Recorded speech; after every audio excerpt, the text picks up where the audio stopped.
All right. Good morning, everybody. Happy Friday. Go ahead and get started here. If you got your questions, go ahead and post them. Doesn't we just got one coming in there. Yeah, so we got one to start here. Make sure you get them in there and we'll get them answered. All right. So Greg O says, I'm having trouble consistently grounding the club in the same spot. This leads to high shots and lack of compressed feeling. On video, I reach a good position when the club is parallel to the ground on the downswing. Left wrist is flat, hands are in front of the right thigh. Awesome. I also show good shaft lean at contact. Is this weight shift problem or release problem? I struggle with understanding how getting weight to the left side at contact, staying behind the shot, and the release all work together to get a compressed shot. So, it sounds like, it sounds like you're probably releasing if you're in those positions, it's hard not to release the club in a good position, right? So if I'm coming down, what Greg's talking about, he says he's coming down, he's right here, right? So club parallel to the ground, hands in front of the right thigh. Tell you what, from here, it's hard to release the club early. Generally, you're going to kind of keep going through the shot. So if I had to guess, without seeing your swing, I'd say it's more than likely you're hanging back in the swing. We need to get the body forward. So, or it could be that you just need to work on the skill of just hitting the ground in the right spot. It's not always a technical thing. There's technique, which I would call technique is how you move, right? Which it sounds like you're moving pretty good. The positions that you're describing now, the weight shift, we could need to work on that. But it could also be a skill, a little bit of a skill deficiency as well, which I would describe skill is your ability to control the way that you move, right? So technique is the way you move and skill is your ability to control the way that you move, right? So a good way to work on that would be to do some variability training. You could do it with a divot board.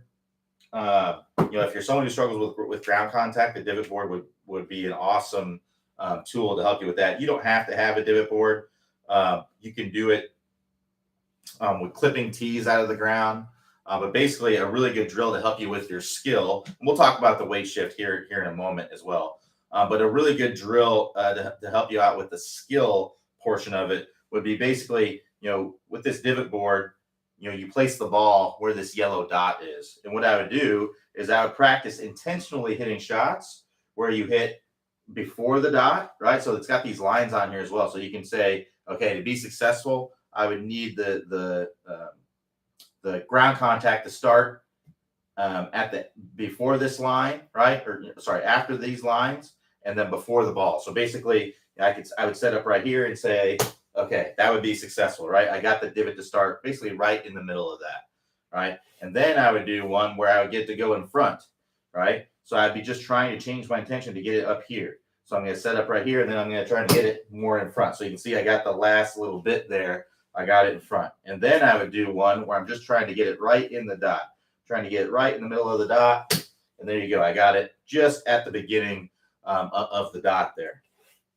So that's what I would work on to help you to gain a better skill. Doing that, hitting before, after, and in front, it gives you an overall better awareness and feeling for the ground, right? So that would be something I would do. And the other thing that it does is it helps you, because that's what golf is. Golf is a game of adjusting your feel to get the desired result that you want. So if you go out there and you just find you're hitting everything behind the ball, you can call upon the feeling where you intentionally hit in front of the ball and then just do the same thing. And more than likely, the result will be more of a strike at the ball.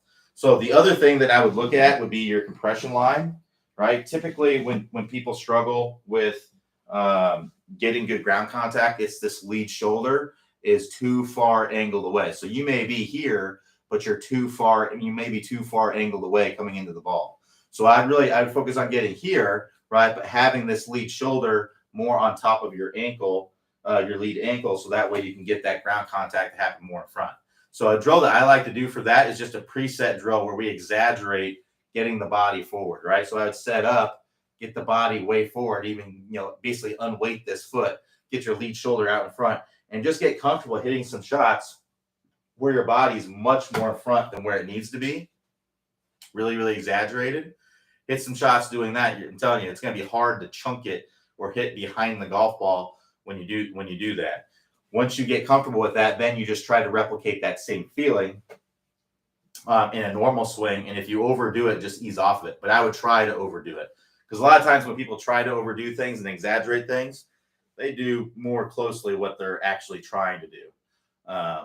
So that's what I would try to do. Work on getting the body forward. And if you're looking at your swing and your compression line is already awesome, right? It's just slightly angled away, like a degree or two with the irons, or even vertical. If it's already like that, then that's not really the issue. It's probably more of a skill deficiency. You need to work on doing something like I did there with the divot board. Like I said, you don't have to have a divot board. You can put tees in the ground, right? So you can put tees in the ground, a few inches apart, clip, set up to the front tee, clip the tee behind it, right? Then you can put a tee in front, set up to the front tee, clip the tee in front, and then you can clip the tee at the ball as well. So that would be some things that I would recommend doing.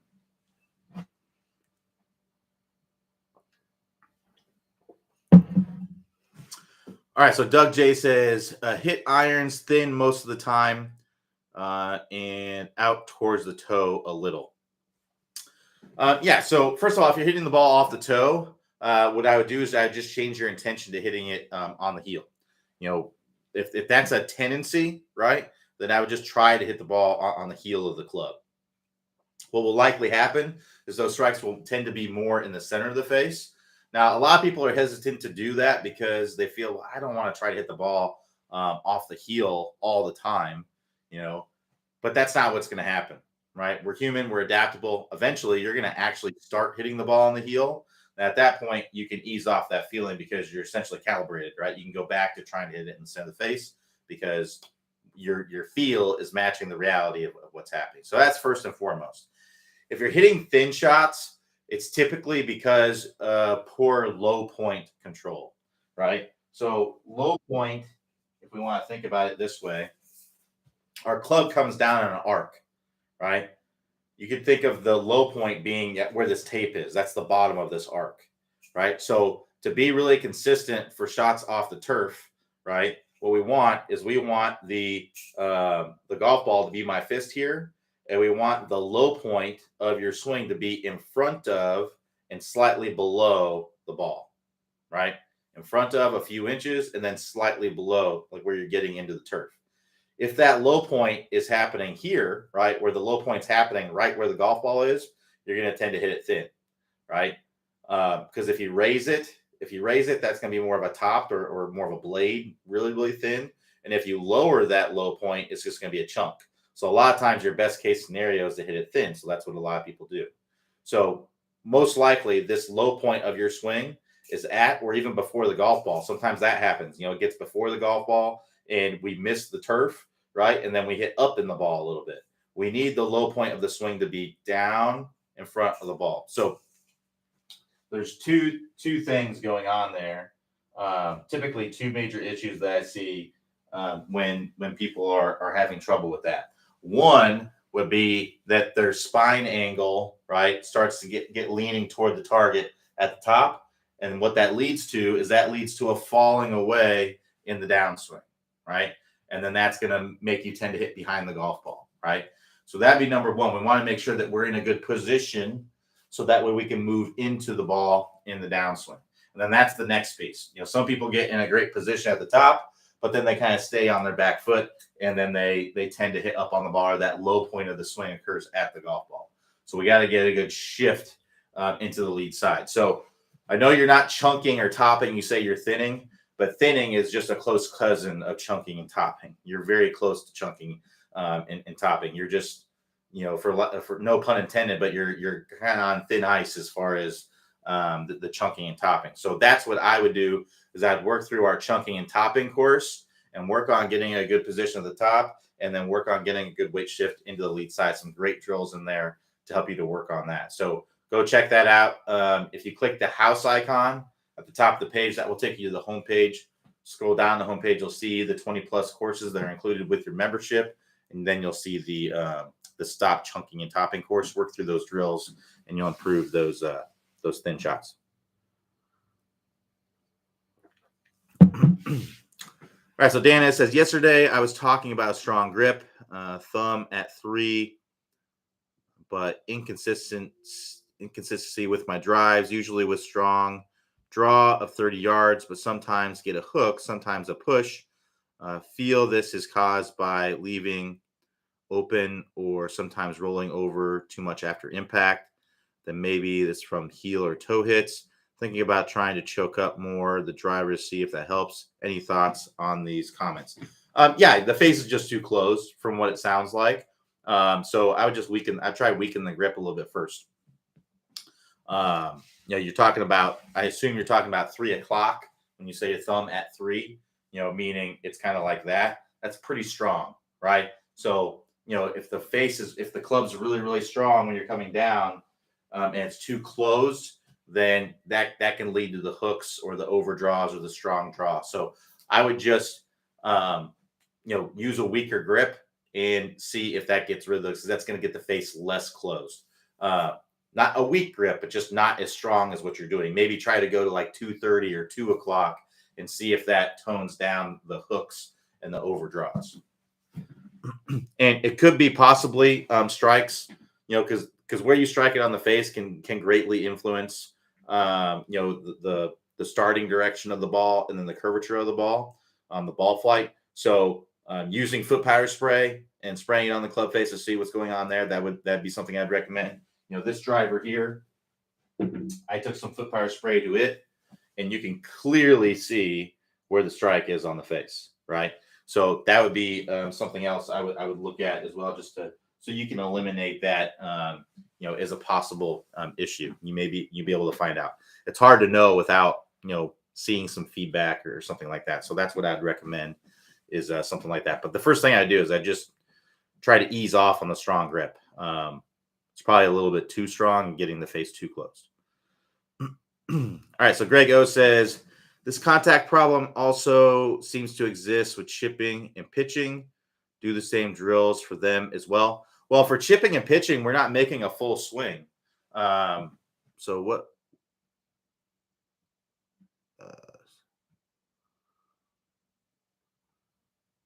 So I'm trying to. Yeah. So I would just keep your weight forward. I would just keep for chipping and pitching, right?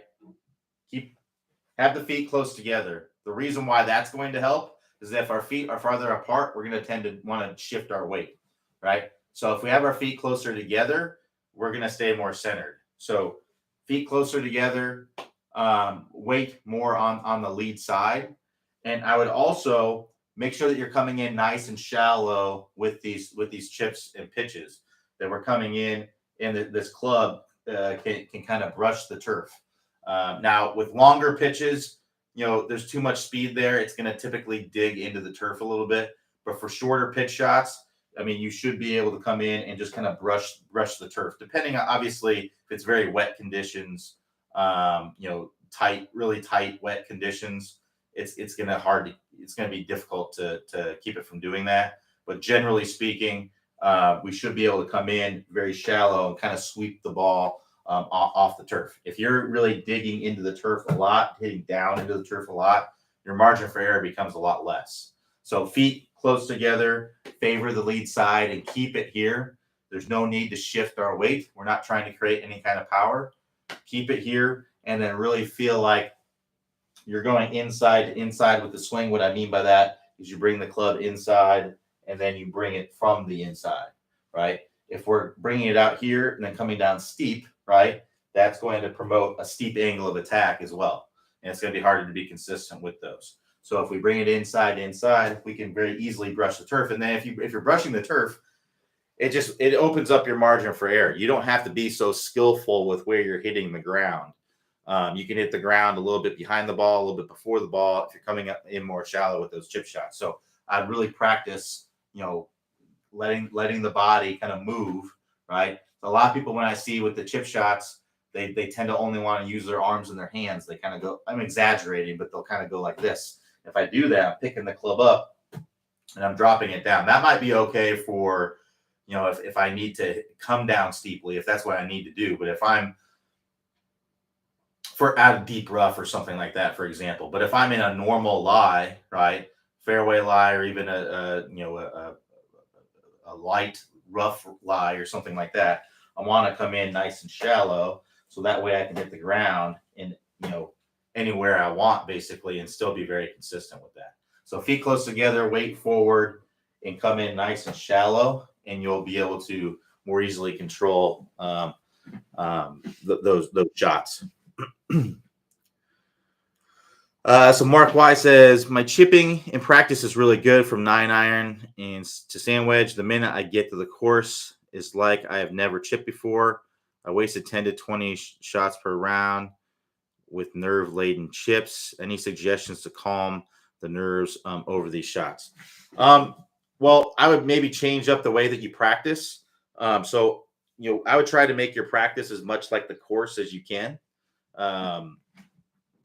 So that way you can translate it more to the course. So I would be hitting shots. I would never hit the same shot 2 times in a row.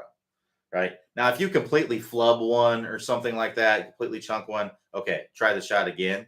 But I'd never try the same shot. Outside of that, I wouldn't try the same shot again. Meaning, I would switch clubs or I'd switch the hole. You got to switch things up, because you're not going to have the same shot over and over and over on the course, right? You're going to have different shots every single time. So hit a different shot every single time. The other thing that can help you, if it's kind of a nervy thing, changing your mindset as to, it's just golf, it's just a game. You're out here, you're playing golf, you're having a good time, right? That if you change your mindset to that, if everything is the end of the world and you got it, not saying that that's what's happening, but generally when people really they're putting too much into it, right? It's one thing to be passionate about golf, but we still have to remember it is a game, right? And it's not I assume you're not a pro golfer, right? So it's not your well-being. If you hit a bad shot, you can't let it ruin your day. You're gonna hit bad shots, right? So it's a game. It's supposed to be fun. Have fun with it.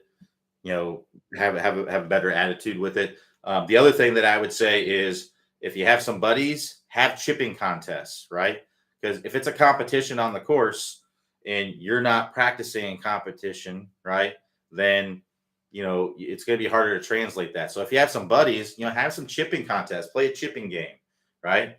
Go to, you can have have a little bet on every, play a quarter. Not trying to advocate gambling or anything like that, but it puts a little bit more on the line or something like that. So have a buddy to chip with, and preferably someone that's better than you would be good too. Someone that's a little bit better than you, that's going to help you to kind of work a little bit harder and become a better chipper. If you're constantly beating someone who's a lot worse chipper than you, it's not going to do as good. Now, obviously, there's still going to be the pressure there because you're wanting to beat that person.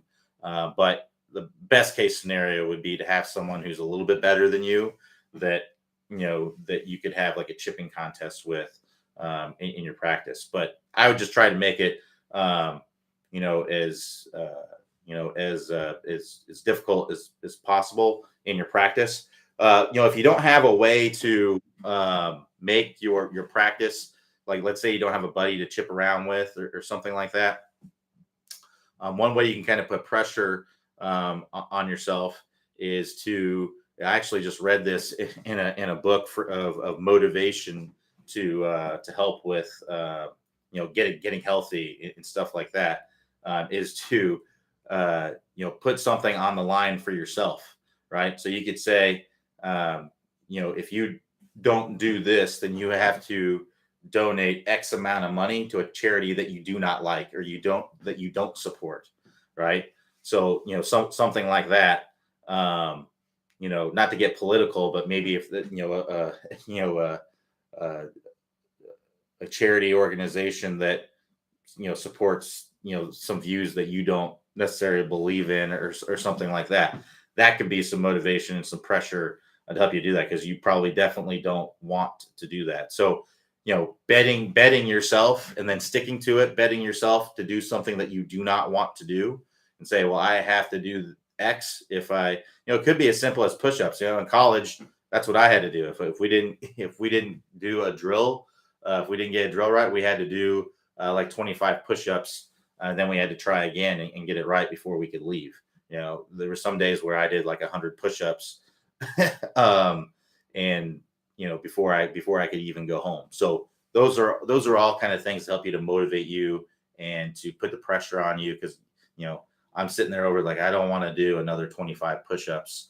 I don't think I physically can, and I'm trying to kind of battle through this, but you eventually get through it. So stuff like that would definitely be some things that you can do. All right, let's keep going.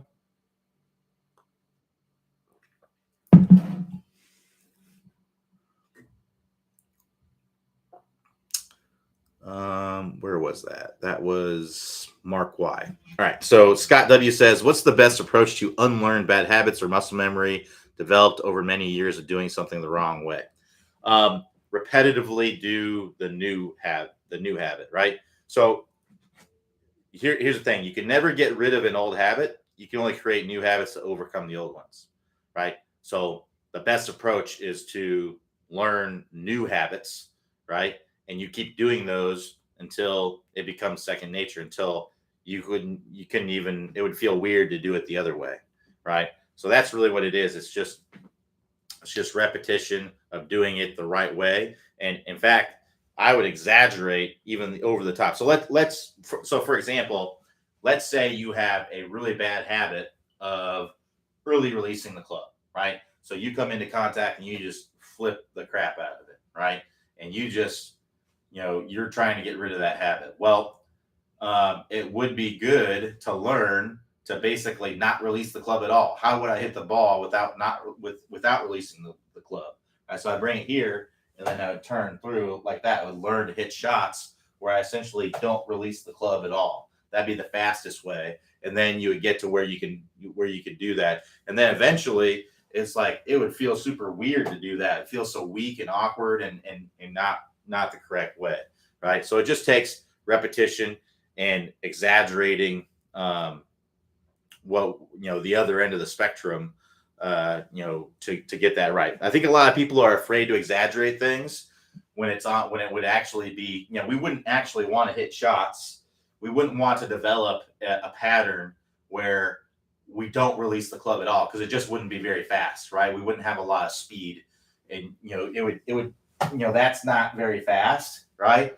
But if I can learn to do that, and I can get my body to learn to do that, and get my body to learn to be as fast as possible doing that, I do that, and then I add some of this in there that I already know how to do really well, right? And then all of a sudden, now I'm really fast, right? And I'm really doing what I want to do.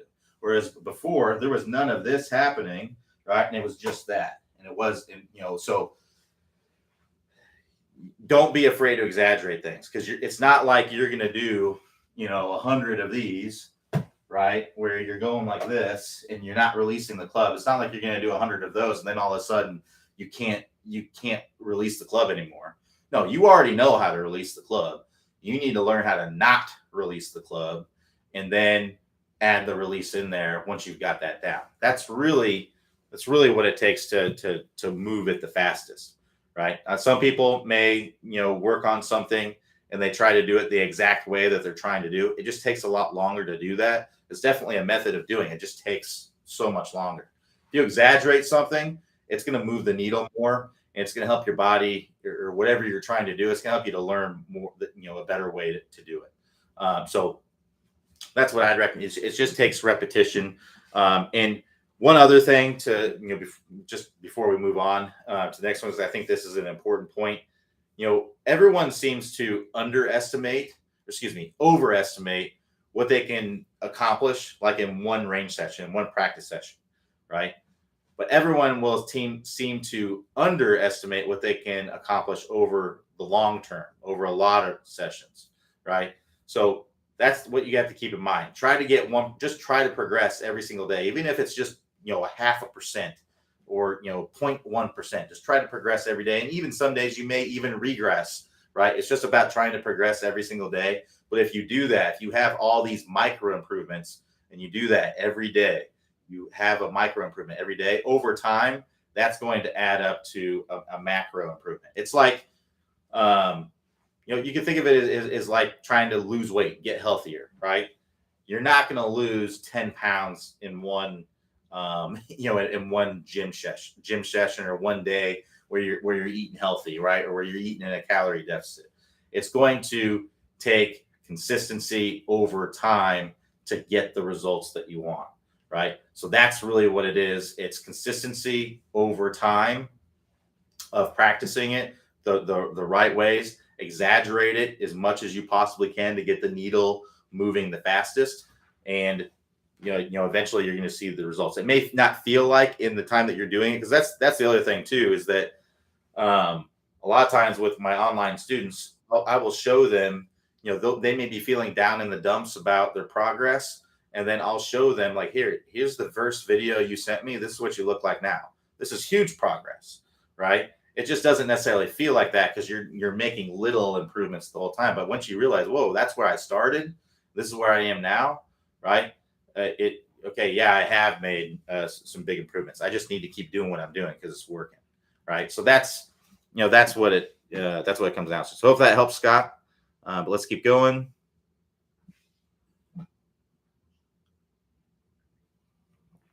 All right, so Dan S says, I've used foot powder a lot in the past, and no, I'm generally okay, but maybe 1 out of 5 is outside the group. 5'8", and think those long drivers are more the problem. Never been fitted. Driver long woods are our biggest issue. Yeah, I mean, you could definitely try. I mean, you got to think about 5'8". That's only maybe slightly under the the average height. I think what's the average height? 5'9", maybe 5'10" of a male. So it's possible that you may get a little bit more control. Generally, choking up on the club isn't going to, if your contact is fine, right? Meaning you're hitting it in the center of the face, and only 1 out of 5 is a little bit outside the group, then it's probably not the length of the driver. That's the issue, because that's typically what it's more the face and the path relationship, which isn't as largely affected by the length of the club. The length of the club just makes it harder to control as far as club face, where you're hitting it on the face is concerned. So you could definitely try. I'm not saying that choking up on the club will not make a good difference for you. But if the strikes are mostly in the center of the face, then I'd venture to say that the length of the club is probably not the issue. That would be my expectation. But it's a lot of times golf is just trying things, right? It's just trying things, seeing like, okay, does this make sense? Would this work? It's possible it could work. Okay, let's try it. What's the worst thing that can happen, right? Let's do something. It's I would much rather somebody try something and learn something, right? Because at least you'll learn, right? You may go choke up on the club and find it doesn't make any difference. Well, now you know that that's not the problem. You've learned something, right? Whereas what I see a lot of people doing is they just search for answers and they never actually do anything, right? Or not that they never actually do anything, but they're just looking for the answer, the one thing. They're afraid of wasting their time doing something. But you're not really wasting your time because you're learning it. Just because you fail doesn't mean that it was a waste of time. That's what we want to understand. Failing is not necessarily a waste of time.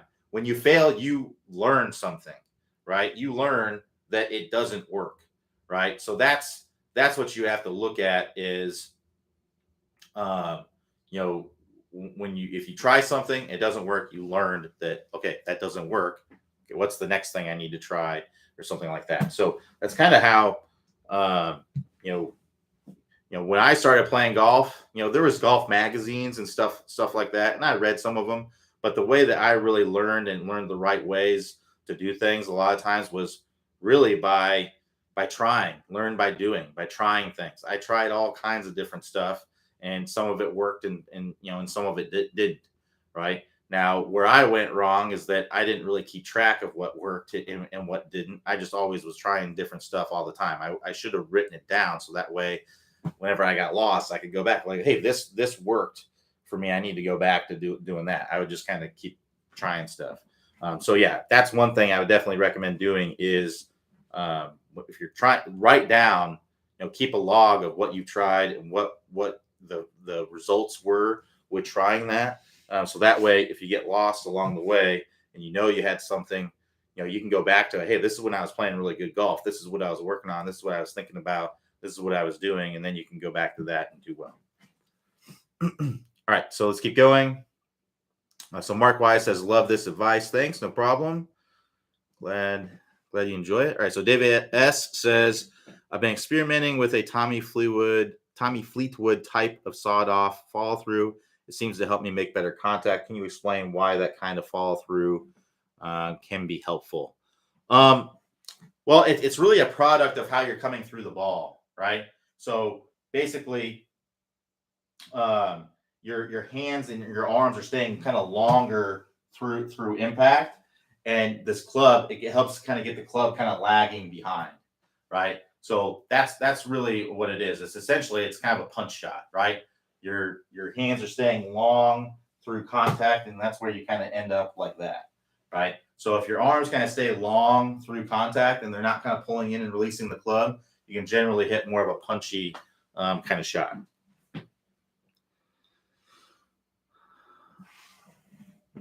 So Dave K says, what is a good driving range routine before you play? Do you suggest practicing changing clubs as part of the routine? Driver, 3-wood, 5-iron, pitching wedge, then repeat like you were playing a par 5.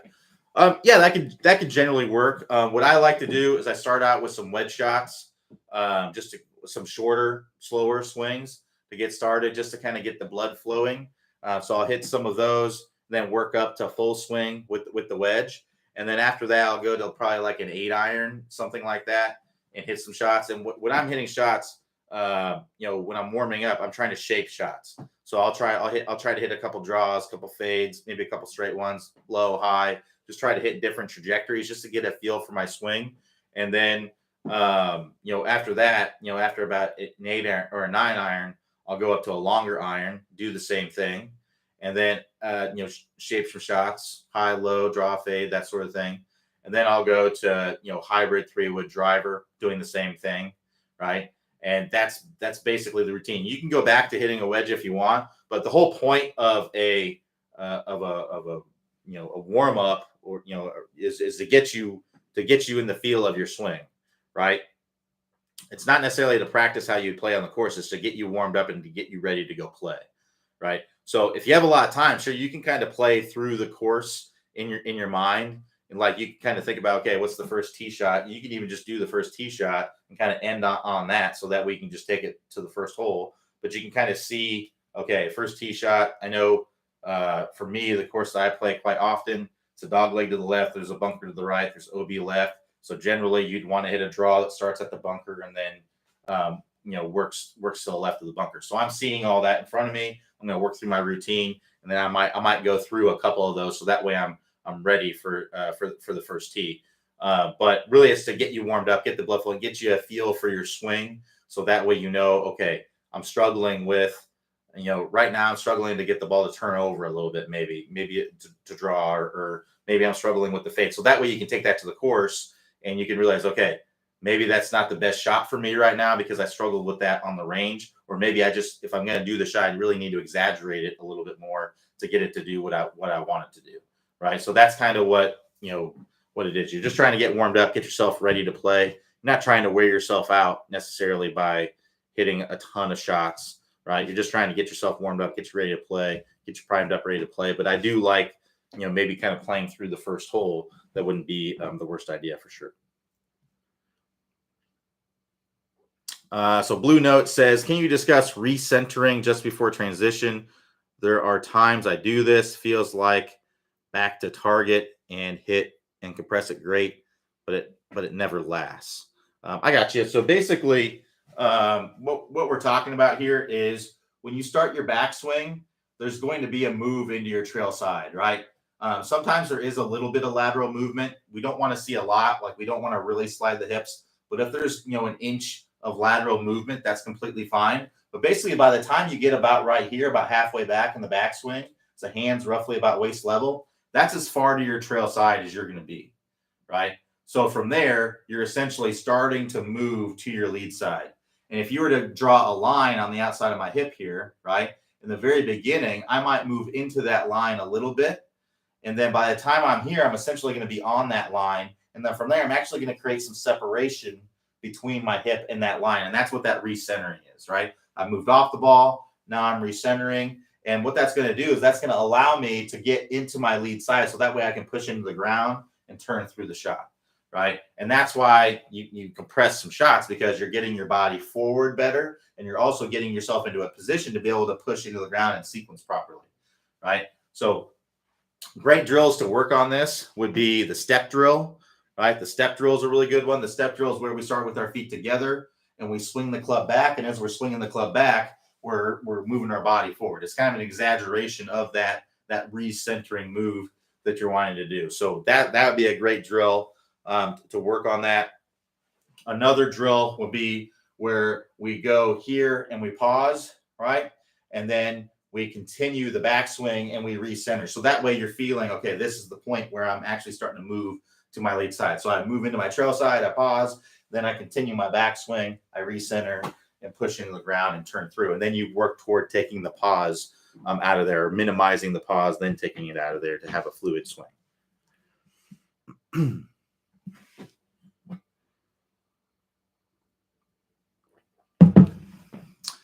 So David W says, hey Q, I'm a little confused about right side spine tilt at setup, but then getting to left side bend in the backswing. Can you talk us through that transition? Thanks. Yeah. So at setup, we're not really we don't have right side bend. We're just tilting our spine, right? And the reason why we want to tilt our spine, right, is because our trail arm, or our trail hand, is lower on the club, right? So if I don't get into that spine tilt, then I'm going to have to reach my hand to get on the club. And if I reach my hand to get on the club, that's going to kind of open up my body. I'm going to tend to come down steep when I do that. So I want to have some tilt. So an easy way to do this would be to just take the club, put it on the middle of your chest, down through your belt buckle there. And then you just get tilt until basically that touches the inside of your leg. And then that's kind of where you want to be. So I'm not going like that. I'm not keeping my hips level. My hips are kind of tilting with me a little bit. So everything's kind of tilting. Everything's tilting together. Your torso, basically, you can think of your whole torso is tilting. We're talking about side bend, right? That's not your whole torso. That's just in your upper spine, your thoracic spine. That's what's doing that. So you think of my lower spine staying stable and straight up and down, and then my upper spine is doing the tilting. So when I go up to the top, there's going to be a gradual, my spine's going to be pretty straight here at rest. It might have a slight amount of right bend, just a slight amount. But generally, as I go up to the top, I'm going to start to add some left bend. And then when I come into contact, I'm going to start to add some right bend, right? Some right side bend. So there's right tilt where we're tilting our body, and then there's bend, right? We're just tilting our body here. Like I said, there might be a slight amount of right side bend, but as we go up to the top, we're going to tilt. Because if I don't tilt my shoulder down, right, if I don't do this in my backswing, then my backswing is going to look like that, right? So I need to have some tilt down, so that way when I turn my body, I can stay nice and stable, right? So I'm here, and then I'm going to tilt my shoulders down, right? If I'm here and I don't tilt my shoulders down, I'm going to be like this, and my shoulders are going to be level, and my head's going to move way off the golf ball, right? So I wouldn't think of it as trying to go like this. We're not keeping our hips level and then going like this, right? That's not spine tilt, right? This is spine tilt, right? That's what we want to do is have our whole spine. The spine is going to be relatively straight. It's just that it's tilted, right? And then when we go up to the top, we're going to add some left side bend. And then when we go into impact, we're going to add some right side bend. All right. So hopefully that makes sense, David. Let me know if you have any other questions. So Stephen N says, Q, does hitting down on the ball give you more height, or does a lower swing plane with more sweep type motion? So hitting down on the ball by itself does not give you more height. In fact, it will lower the ball flight a little bit the more you hit down on it. What dictates how high the ball goes or how high it launches? Well, let's say what dictates the launch angle, right, is mostly the loft on the club, right?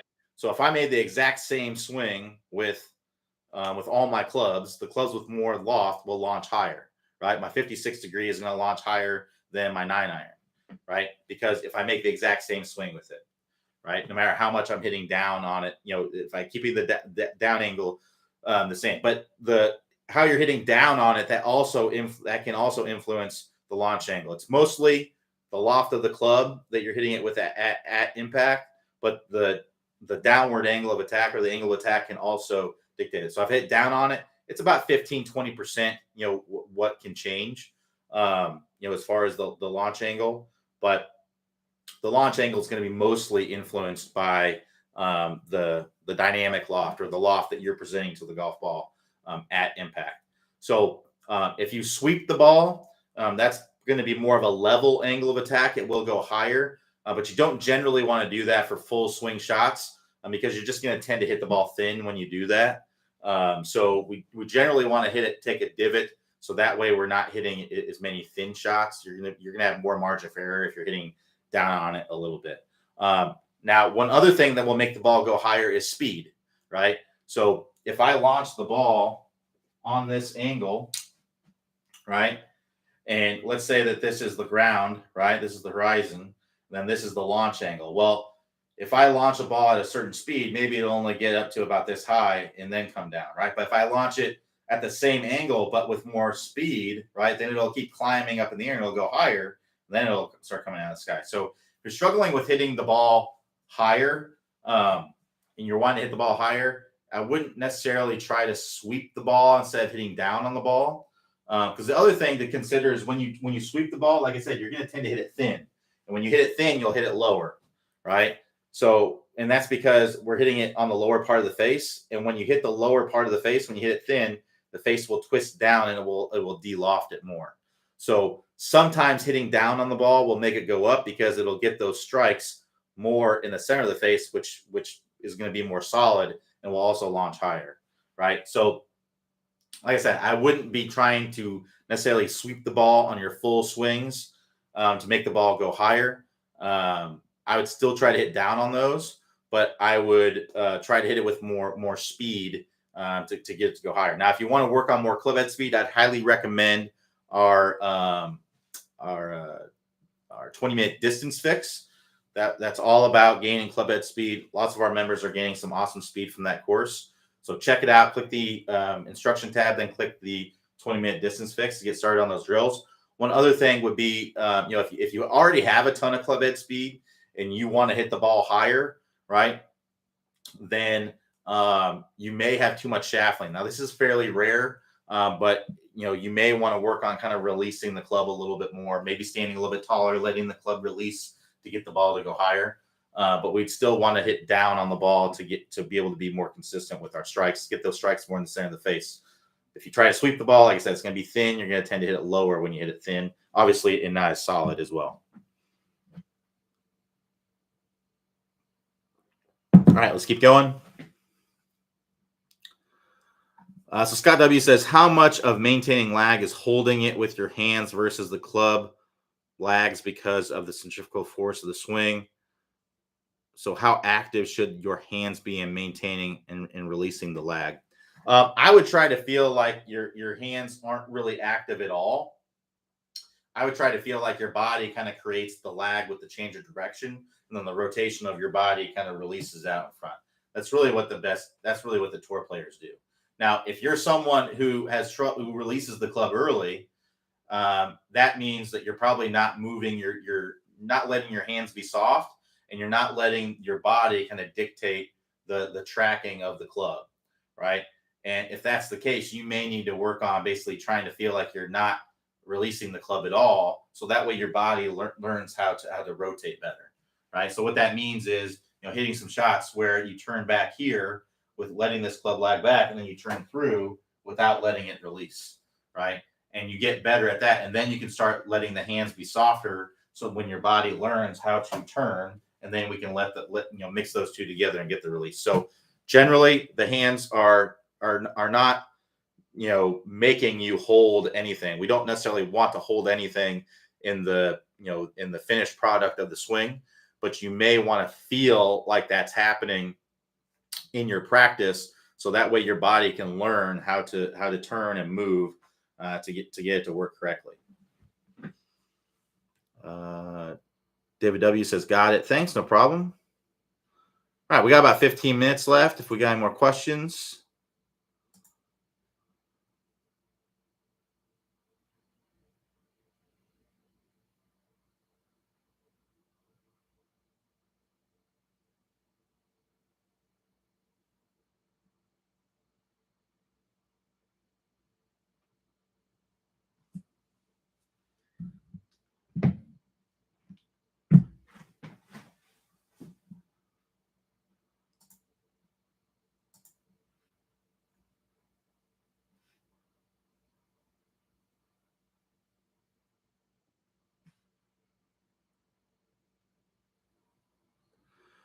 So Scott W says, is it best to practice with one club, i.e. 7-iron, or should you switch it up? When you're learning the new stages of like a technique, I wouldn't switch up the club every single time. But once you get kind of the technique down a little bit, that's when you'd want to start switching the clubs, right? So if you're learning something new, you would want to kind of use the same club every time. So that way you don't have to learn to do it with a new club. You can learn to do it with the club you have then. And then once you're able to do it, then I would switch the clubs frequently, so that way you're learning it with all the clubs.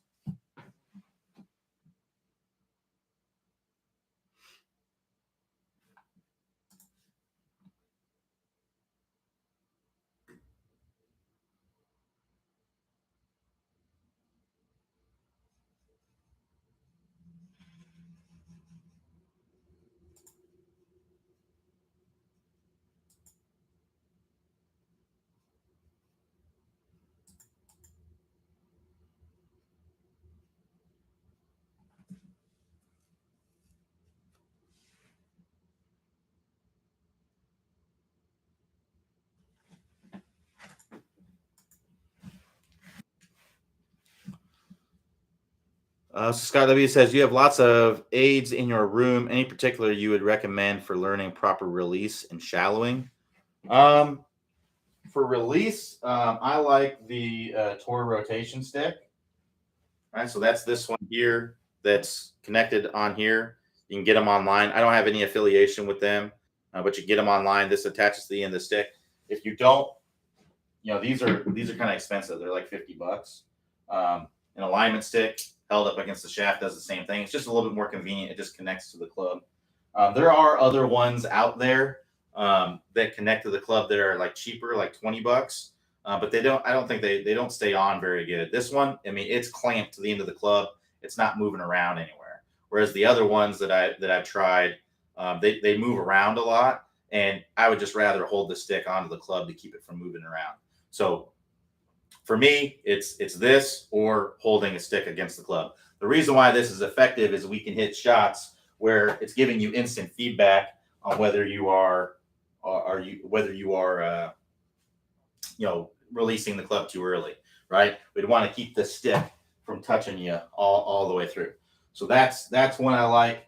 For shallowing out the club, just putting something in your way to force you to swing from the inside, so like a box, that would be good. That'd be something good to help you to swing from the inside to shallow out the club. Putting an obstacle in your way, a wall, right, would be good. That's a drill that we talk about in the 20-minute shallowing fix, is to have the club kind of feel like it's dragging down the wall for as long as you can, and then you swing it out to the right.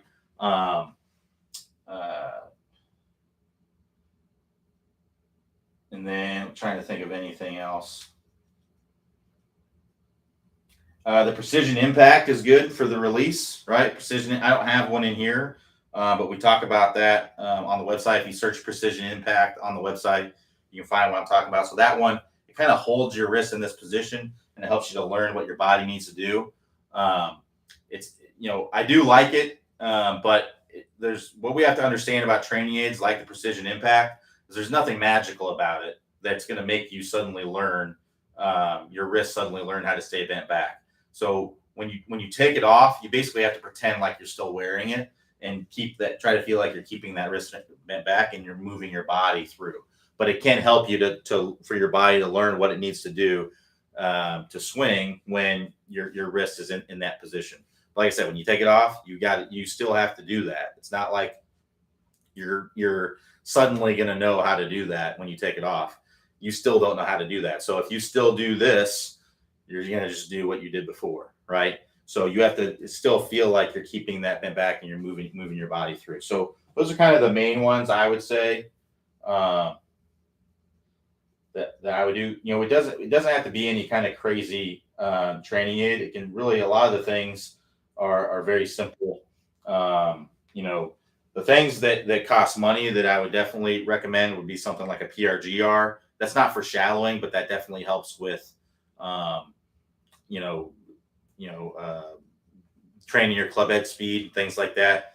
The divot board, I think, is awesome. It's hard to see where that'd be a good investment to actually spend some money on. The toy rotation stick, I think, is good. If you're going to be doing a lot of reps of release type drills, I think that's an awesome drill. There are also some other ones out there for training aids. I think the hanger is good to help you. The impact snap, I think, is good for learning those wrist angles to help you to shallow out the club. There's a lot of wrist angle trainers out there. George Gankis has the snap things. I think those are good. They're giving you instant feedback. The things I like about those training aids is that they make you do the movement. Like, you have to do the movement. It's just giving you feedback on whether you're doing the movement or not. The precision impact is forcing you to do the movement, which can be beneficial because if you have a lot of trouble with it, it could be because your body's not, letting you to do that. So if you're forcing your wrist in that position, your body will learn how to do that. And then you could go to something like, a wrist trainer that doesn't make you do it. It just gives you feedback on whether you are doing it or not. So things like that are typically going to be the best trainers that just give you feedback, give you instant feedback on whether you are doing what you think you are doing or not.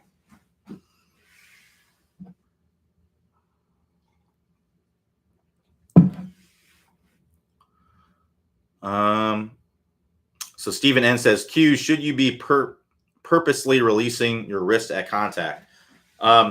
Yes, if you are not releasing your wrist and you want to be, right? So I get questions like this all the time where somebody asks me, am I actively doing this? Am I purposely doing this? Am I consciously doing this? And the answer to the question is if you look on video and you are not doing what you need to be doing, right, or you want to be doing, then you're going to need to purposely or consciously, actively be trying to do that thing in order to happen. It's not going to magically happen on its own. You're going to have to purposely do something, right? So if you're someone who is releasing the club early, then you may need to feel like you're not releasing the club at all to get it to not release early, right? If you're, coming over the top, right? You're not going to stop coming over the top without purposely, actively trying to not come over the top. And then eventually you get to where you've done it so many times that you don't even have to think about it. You just do it. And anything you've ever learned to do, you've had to learn to do slow first. And, so type keyboarding, for example, at one time you had to very purposely and actively and consciously push every single button on the keyboard. And now if you're someone who is a proficient typer, there's no, you're just doing it automatically. You're not thinking about how every little finger moves. It just happens, without much conscious thought, right? It's just happening. So that's kind of the same thing. Whenever you're trying to learn a new pattern, it's the same kind of thing. So Dan S says, on the grip thing, I rotate the club to get different face angles, but always use the same grip. Why does using a slightly less stronger grip actually do?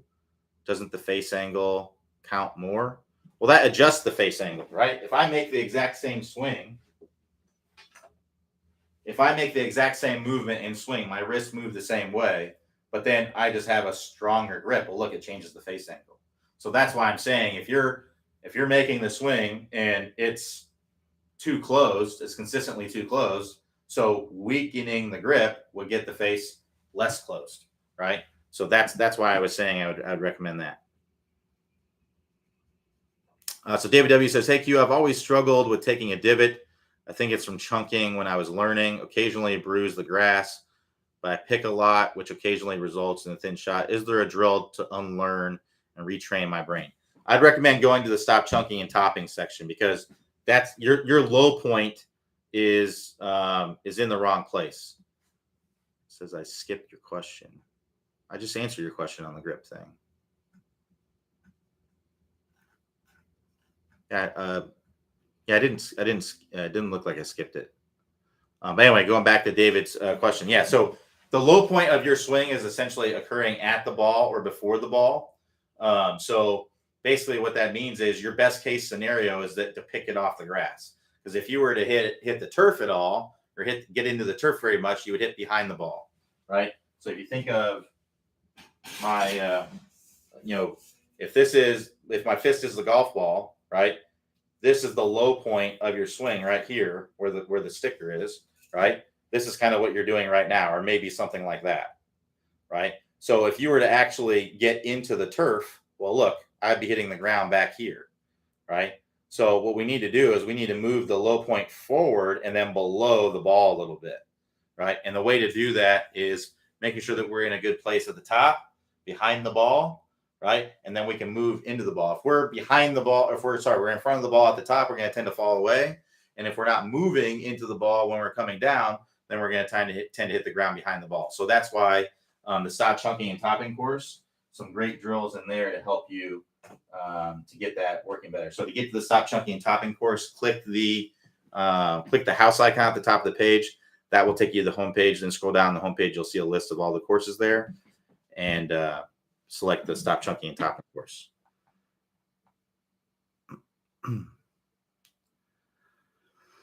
So Brian R says, how high would you tee up a ball for an iron shot on a par 3, or should you? Does the ball go farther if teed higher?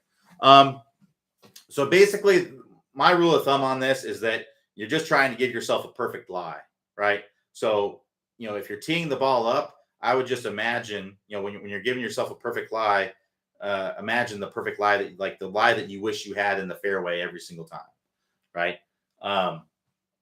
So that's what I would kind of think about is, okay, if this ball was in the fairway, how would I want it sitting up exactly? So generally you're just propping it up a little bit. You're just getting it above the grass, sitting it up a little bit to make it easier to hit. Now you certainly could hit the ball farther if you teed it up and kind of hit it like a driver, like teed it up forward and like try to hit up on it. You certainly could do that, and you could hit the ball farther doing that, but it's just not the way the club is meant to be made, and it's not going to be as consistent for you. So I wouldn't really recommend doing that.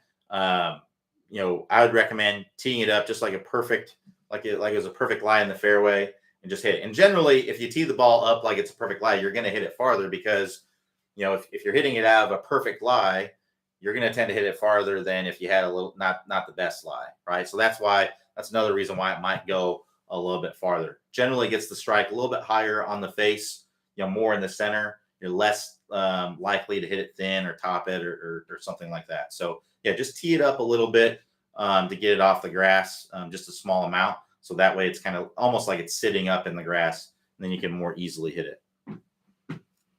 Stan says, you just got out of order. Thanks. I said this before you did it. All right.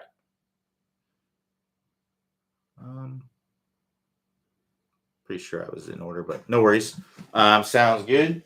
All right. So if we don't have any more questions, we'll go ahead and wrap it up right there. Thanks, everybody, for joining me. We'll be back here Monday, 5 p.m. Eastern time. Everybody have a great rest of your day, and have a great weekend. Talk to you next time.